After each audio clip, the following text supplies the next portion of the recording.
ओम शांति सभी रूहानी फरिश्तों को।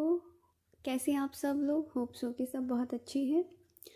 9 अक्टूबर की मुरली को हम स्टडी कर रहे थे अपनी अव्यक्त मुरली सीरीज़ में। 71 की ये मुरली है जिसका पार्ट 2 है। अब कुछ पॉइंट्स देखेंगे इसमें। क्या कहा है बाबा ने? शंकर का पार्ट प्रैक्टिकल तो बजना है, लेकिन शक्तियाँ ही संहार का पार्ट बजाती है। शंकर को नहीं बजाना है। देखो जनरली तो ये दिखाते हैं कि शंकर की तीसरी आँख खुली तो विनाश हुआ, और दूसरा अगर विनाश दिखाना होता है तो मतलब विनाश के लिए शंकर का पार्ट दिखाया जाता है। तो बाबा ने कहा ये तो ठीक है, लेकिन कभी सोचो कि भाई संहार भी शंकर ही करेंगे? नहीं, वो संहार शंकर नहीं करेंगे, ये शक्तियों का काम है, क्योंकि शक्तियों को संहारिणी रूप में दिखाया गया है कि पाप का जो अंत किया, दुष्टों का अंत किया, खात्मा किया, ये काम शक्तियों का है। थोड़ा सा अब ये बड़ा गहरा पॉइंट हो जाता है और इसमें मनन चिंतन लगाना पड़ेगा तो इसको समझा जा सकता है। सबके वैसे देखो अलग अलग हो सकते हैं, हम लोग भी किस लेवल पे चिंतन कर पाते हैं, हमारी बुद्धि का क्या लेवल है, उसी हिसाब से हम लोग चिंतन कर पाते हैं। तो यहाँ पर सबकी अलग अलग हो सकती है देखो इस बात की समझ। लेकिन जो मुझे समझ में आ रहा है, जो शक्तियाँ होती हैं ना, शक्तियों को क्या दिखाया गया? शस्त्र दिखाए गए हैं यादगार। तो ये जो शस्त्र दिखाए गए हैं, इससे क्या करना है तुम्हें? अपने आत्माओं के जो तमोगुणी संस्कार है उनका संहार करना है।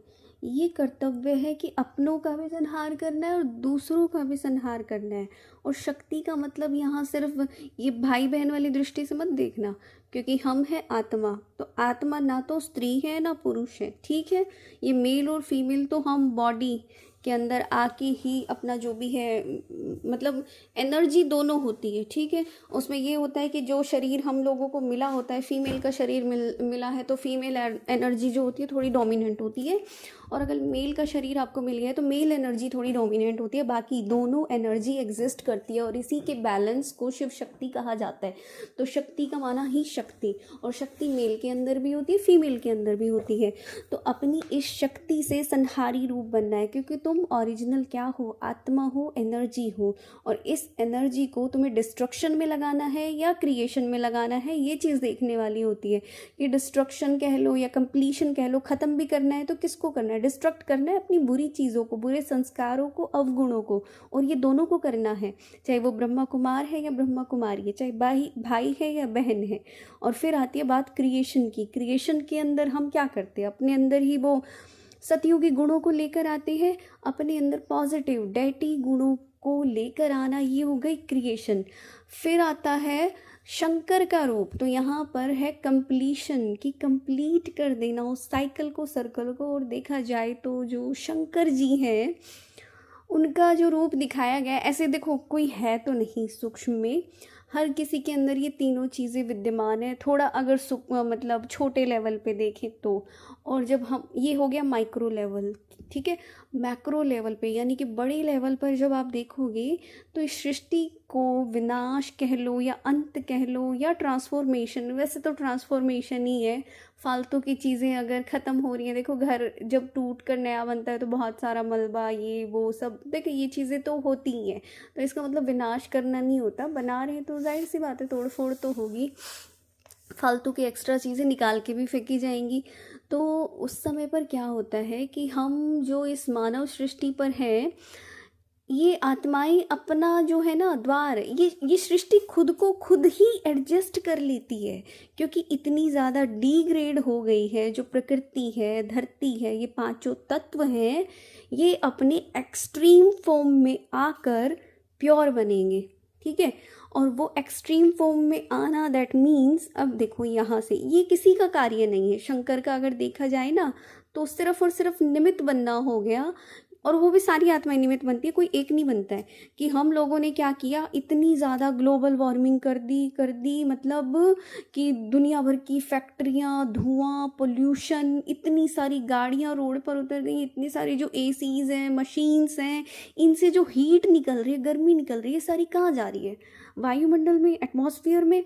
तो वहाँ जब ये गर्मी इतने लेवल पे क्रिएट हो गई है तो क्या हो रहा है? उसकी वजह से ग्लेशियर्स जो है मेल्ट हो रहे हैं, पिघल रहे हैं, समुद्र का जो जल का स्तर है, ठीक है, मैं बहुत हिंदी में एक्सप्लेन करने की कोशिश कर रही हूँ। समुद्र का जल स्तर बढ़ता जा रहा है, ठीक है।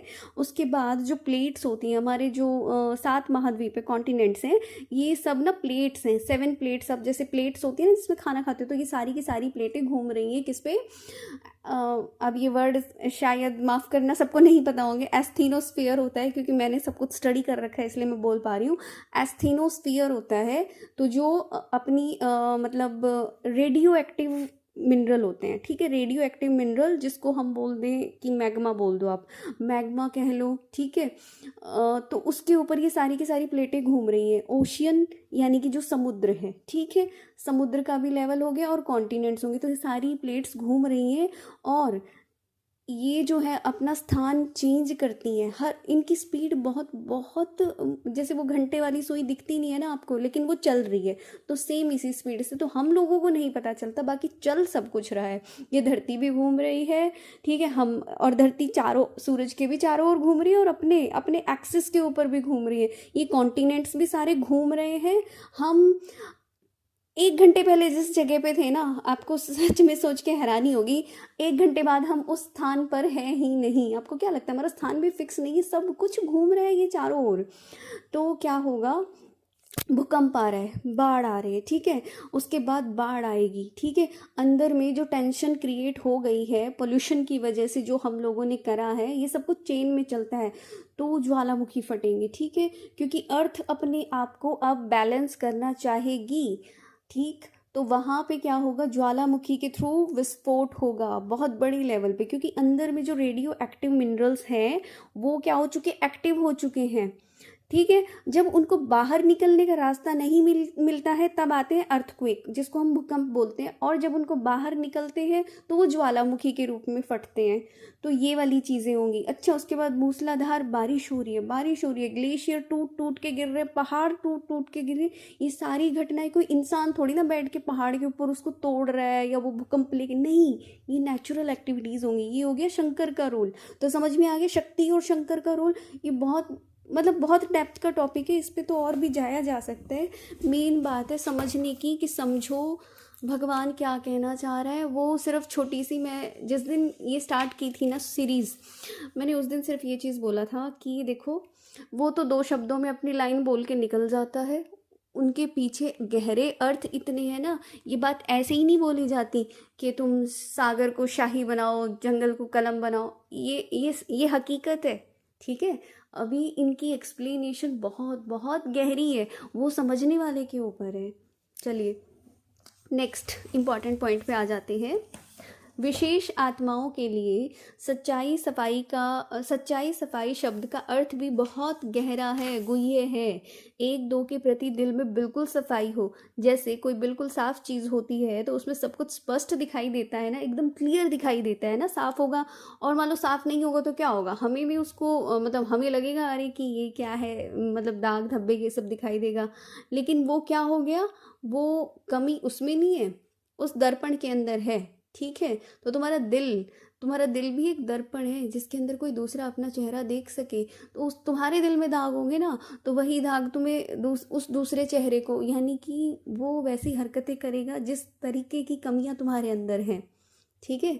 तो इस चीज़ का मतलब बहुत ख्याल रखना है, सफाई हो बिल्कुल, एक दूसरे के प्रति दिल एकदम साफ हो। ऐसा ना हो तुम बोलने के लिए तो कुछ और बोल रहे हो, तुम्हारे कर्म कुछ और करवा रहे हैं तुमसे। कह तो रहे हो कि तुम साथ हो या ये कुछ भी हो, कि दिल से नहीं चाहते, लेकिन भाई तुम्हारे कर्म दिखाई देते हैं कि तुम क्या कर्म कर रहे हो। तो साफ रहो एक दूसरे के प्रति। सच्चाई सफाई का कोई साधारण अर्थ मत उठाना। देखो, जितनी सफाई होगी ना उतना हल्कापन होगा। तुम जितने साफ रहोगे ना, आत्मा भारी कब होती है, जब वो अपने आप से नजरें नहीं मिला पाती, जब उसके मन में गिल्ट आता है ना कि नहीं ये चीज़ मेरे को नहीं करनी चाहिए थी। जहाँ पे आपको ये चीज़ लगे ना, तो कभी मत सोचना कि तुम बड़े सच्चे दिल के हो, कि हम तो जी बहुत सच्चे हैं और हमें तो एहसास हो रहा है। नहीं, जहाँ आत्मा भारी हुई वहीं समझ जाना तुमने गलती करी है, गड़बड़ करी है, और तुम साफ दिल नहीं हो उस जगह पर, इसलिए तुम्हें फील हो रहा है, नहीं तो नहीं होगा, ठीक है जी। तो ये थी मुरली आपकी। मिलते हैं नेक्स्ट मुरली में। जो भी चैनल पे नए आए चैनल को लाइक कर दीजिए, सब्सक्राइब कर सकते हैं। बाकी जैसे प्यार बांटने से बढ़ता है ऐसे ज्ञान भी बांटने से बढ़ता है, तो जितना हो सके आप शेयर कीजिए ताकि दूसरों तक भी पहुंच जाए। और नेक्स्ट मुरली में हम मिलते हैं, तब तक के लिए शुक्रिया। Thank you, thank you, thank you.